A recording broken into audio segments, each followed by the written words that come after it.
Katanya dalam Injil dan Taurat ada nama Nabi Muhammad, tapi sekarang kitab asli hilang. Berarti kelihatannya tajam, tapi ini salah paham konsep wahyu. Yang pertama, Allah menjaga bukan sama dengan manusia tidak boleh mengubah.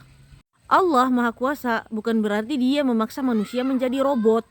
Kalau Allah mau, manusia nggak bisa bohong, nggak bisa maksiat, nggak bisa ubah kitab. Tapi faktanya manusia bisa karena Allah kasih ujian dan kehendak bebas. Bible sendiri tuh ngaku manusia mengubah kitab di Yeremia 8 ayat 8. Pena para ahli Taurat telah membuatnya menjadi dusta. Jadi yang bilang kitab diubah itu Bible sendiri. Jadi perubahan kitab itu bukti manusia itu durhaka, bukan bukti Allah lemah.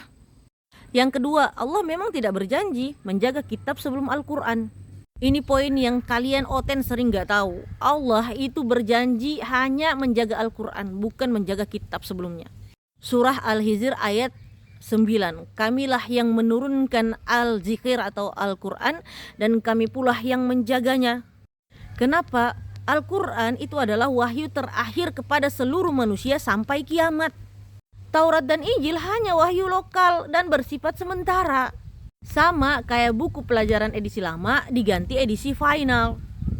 Yang ketiga, malah di dalam Bible membuktikan ada yang hilang dan juga ada yang ditambah. Beberapa contoh, Markus 16:9-20 ayat ditambah tidak ada di dalam manuskrip tertua.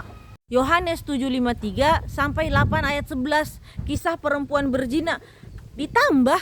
Yohanes 1:5 ayat 7 Trinitas ayat sisipan.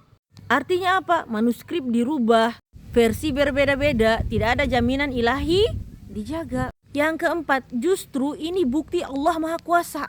Allah biarkan manusia mengubah kitab sebagai ujian sejarah. Lalu Allah turunkan Al-Quran sebagai koreksi final.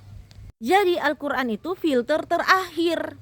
Analoginya gini, kalau file rusak, itu bukan berarti pembuat komputernya yang lemah. Itu karena user yang hapus dan edit, bukan karena pabrik komputernya yang lemah.